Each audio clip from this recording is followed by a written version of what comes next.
Good morning, students. Welcome to another session of Model Auxiliaries. In this video, we are going to look at the uses of modal verb would. Would modal auxiliary has a variety of functions and uses.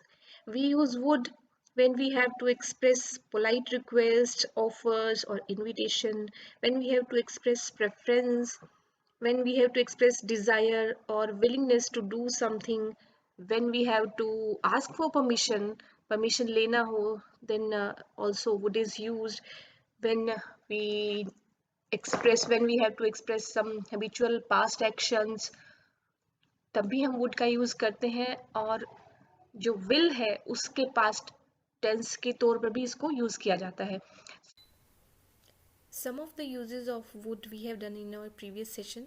We have learned how we use modal to express polite request, how we use would for invitation and polite offer, how would is used as a polite word for want to express willingness or wish to do something, how would is used for asking for permission.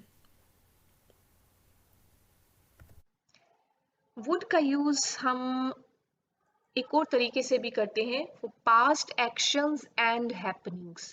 past actions and happenings मतलब बीते हुए समय में जो actions होते थे, जो घटनाएं होती थी.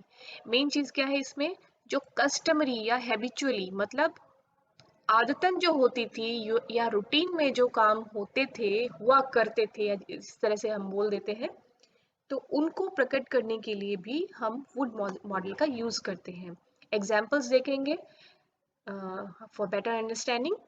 On Saturdays Sohan would usually run home to his mother. ये जो वर्ड यूजुअली है उसी से हमें समझ में आता है कि कोई एक्शन है जो कि आम तौर पर हुआ करता था. कि ऑन सैटरडेज, सैटरडेज मतलब शनिवार, जब भी शनिवार आता था, हर शनिवार को Sohan would usually, Sohan generally या आमतौर पर अपनी माँ के घर या माँ के पास चला जाया करता था. एक ही बार की बात नहीं है. जो हैबिचुअल कोई काम होता था या कस्टमरी जो कोई काम होता था उसकी बात वुड मॉडल करता है कि पास्ट में जो कोई काम आमतौर पर हुआ करता था वो हम वुड से एक्सप्रेस करते हैं. when he was in school, आप देखेंगे in all these sentences हम past tense में ही बात कर रहे हैं. when he was in school, was is past tense. he would take much interest in sports. ये किसी एक दिन की बात नहीं हो रही है कि उसने स्पोर्ट्स में बहुत इंटरेस्ट लिया उस दिन. when he was in school, जब वो स्कूल में पढ़ता था वो स्पोर्ट्स में बहुत इंटरेस्ट लिया करता था. तो स्टूडेंट्स आपके एग्जाम में जब ट्रांसलेशन भी आएंगी, हिंदी से इंग्लिश में, इंग्लिश से हिंदी में ट्रांसलेशन करना, तो इस तरह के अगर सेंटेंस आते हैं कि ऐसा काम हुआ करता था, वो जाया करता था, किया करता था, तो ऐसे सेंटेंस में हमें सिर्फ टेंस को ही पकड़ के नहीं चलना है कि उन जो टेंसेस है उन्हीं को यूज करना है. मॉडल ऑक्सिलरीज भी उसमें हेल्प करेंगी उस सेंस को, सेंटेंस की सेंस को एग्जैक्टली रिप्रेजेंट करने के लिए. तो यहाँ पर हम देखेंगे कि he was in school, past की बात हो रही है, तब वो स्पोर्ट्स में बहुत इंटरेस्ट लिया करता था. तो past actions, past happenings, past habitual actions प्रकट करने के लिए वुड का यूज हम करेंगे. He would sit on the hill top and Singh loudly in childhood. यहाँ से हमें पता लग रहा है कि इन चाइल्डहुड, चाइल्डहुड की बात हो रही है. बिकॉज डोंट गेट कंफ्यूज कि यहाँ तो सिंग है प्रेजेंट टेंस होगा, यहाँ पर सिट है तो प्रेजेंट टेंस होगा. So we have already done कि मॉडल ऑक्सिलरीज के साथ में वर्ब हमेशा अपने बेस फॉर्म में ही रहेगी, या सिंपल वर्ड्स में कहूँ तो वर्ब की फर्स्ट फॉर्म ही लगेगी.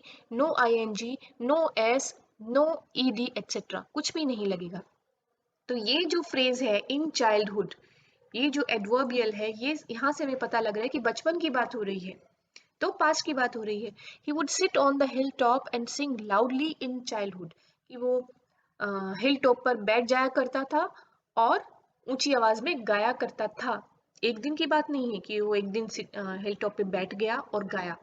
तब उस कंडीशन में हम पास्ट इंडेफिनिट टेंस का बात करेंगे, यूज करेंगे, लेकिन यहाँ पर बात चल रही है कि चाइल्डहुड में ऐसा किया करता था, इस सेंस में अगर हमें बतानी है कोई बात तो वुड के साथ में हम इसको एक्सप्रेस करेंगे। Next sentence, once there was a shepherd. आपको मालूम है कि इंग्लिश में स्टोरीज इसी प्रकार से स्टार्ट होती हैं। जब हम स्कूल लेवल में स्टोरीज पढ़ते हैं, once there was a king, once there was a dog, once there was a crow, so once there was a shepherd, और उसकी एवरी मॉर्निंग, ये रूटीन का काम यहाँ पर बता रहा है। एवरी मॉर्निंग, हर सुबह वो क्या करता था, इसको हम इरेज करते हैं, सपोज यही इस तरह से आता है, every morning he dash take his sheep to the grass fields. तो यहीं से फर्स्ट सेंटेंस हमें बता रहा है कि पास्ट की बात हो रही है, प्लस एक काम है, एक एक्शन है टेक वाला, जो कि एवरी मॉर्निंग हुआ करता था। तो एवरी मॉर्निंग, तो हमें यहाँ पर क्योंकि हैबिचुअल या कस्टमरी पास्ट एक्शन बताना है तो हम वुड का यूज यहाँ पर करेंगे। Every morning he would take his sheep to the grass fields.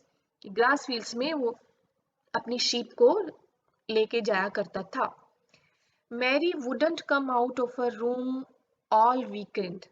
यहाँ पर भी ऑल वीकेंड ब्रैकेट में अगर आ जाएगा कि पास्ट हैबिचुअल एक्शन उसको प्रकट करने के लिए। मैरी वुडंट कम आउट, ये नेगेटिव फॉर्म है, हर मॉडल का नेगेटिव फॉर्म भी रहेगा ही, उसके साथ और कोई चेंज नहीं आएगा। वह मेन एक्शन फॉर्म में, मेन एक्शन वर्ब की फॉर्म में कोई चेंज नहीं आएगा। सिंपल सिर्फ इतना ही है कि वुड नॉट या वुडंट इसको कहेंगे। Mary wouldn't come out of her room all weekend, कि मैरी पूरे जो वीकेंड होते थे उसमें कभी भी अपने रूम से बाहर नहीं निकला करती थी, अपने रूम में ही वीकेंड बिताया करती थी, बिताया करती थी। तो would not come out of her room.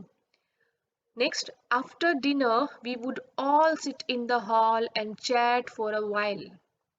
Bracket में आपके पास में हिंट मिलेगा, पास्ट एक्शन। तो पास्ट के एक्शन को प्रकट करने के लिए हम would का यूज करेंगे।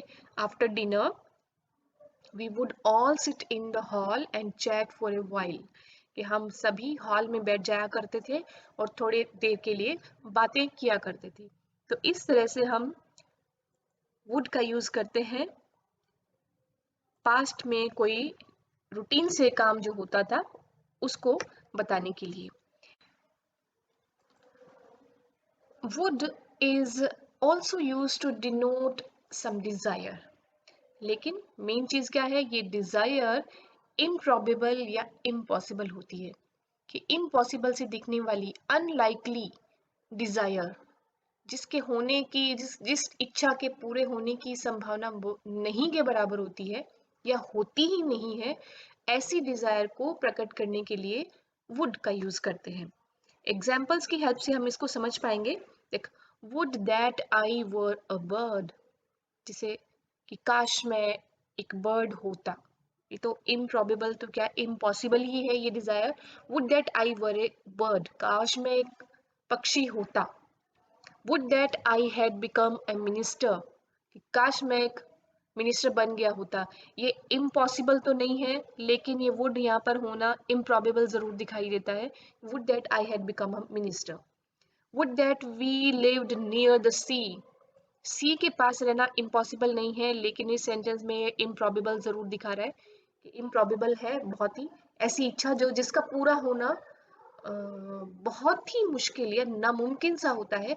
ऐसी इच्छाओं को प्रकट करने के लिए हम वुड का यूज करते हैं। If I could fly like a bird I would be with you now, कि यदि मैं एक बर्ड की तरह से फ्लाई कर सकता तो आपके पास होता। तो ये भी इम्पॉसिबल डिजायर है। If I were the president I would lower taxes, मैं अगर प्रेसिडेंट बन जाऊं तो टैक्सेस को कम कर दूं। तो ये भी, तो in all these example sentences you must have notice कि सारी की सारी डिजायर्स जो एक्सप्रेस की गई हैं वो इम्प्रॉबेबल है, इम्पॉसिबल है, और वुड की हेल्प से इनका हम इसको इन इम्प्रॉबेबल या इम्पॉसिबल डिजायर्स को एक्सप्रेस करते हैं। Next use of would is volition to express preferences. Volition होता है द फैकल्टी और power of using one's will, अपनी स्वतंत्र इच्छा को यूज करना किसी भी प्रेफरेंस को बताने या जताने के लिए। तो ऐसी इच्छा को बताने के लिए, प्रेफरेंस को बताने के लिए, नोट इच्छा, प्रेफरेंस को बताने के लिए हम वुड का यूज करते हैं, और इस कॉम्बिनेशन के साथ में वुड रादर एंड देन, अपना प्रेफरेंस बताने के लिए वुड रादर एंड देन। यहाँ पर भी आप सेंटेंस में देखेंगे कि जहां पर भी रादर वर्ड आएगा उसका कॉम्बिनेशन सिर्फ वुड मॉडल है उसके साथ ही रहेगा। Let's take up the first sentence, I would rather die than beg. यहाँ पर दो कंडीशन है, डाई और बेग। या तो कोई इंसान मृत्यु को स्वीकार करे या बेग, भीख मांगे। तो प्रेफरेंस वुड रादर, इसके साथ में वुड रादर के साथ में ये जो फर्स्ट एक्शन है उसको प्रेफरेंस दी जा रही है। तो इस तरह से इन सेंटेंस में प्रेफरेंस हम शो करते हैं। I would rather die than beg, भीख मांगने की अपेक्षा मैं मरना पसंद करूंगा। तो यहाँ पर वुड रादर, फिर फर्स्ट एक्शन या फर्स्ट वर्ब जो भी होगी, और उसके बाद में बेग, जो नेक्स्ट जिन दो चीजों में से प्रेफरेंस चूज करनी है, first is die and second is beg, तो फर्स्ट वाले को वुड रादर के हेल्प से हम प्रकट करेंगे।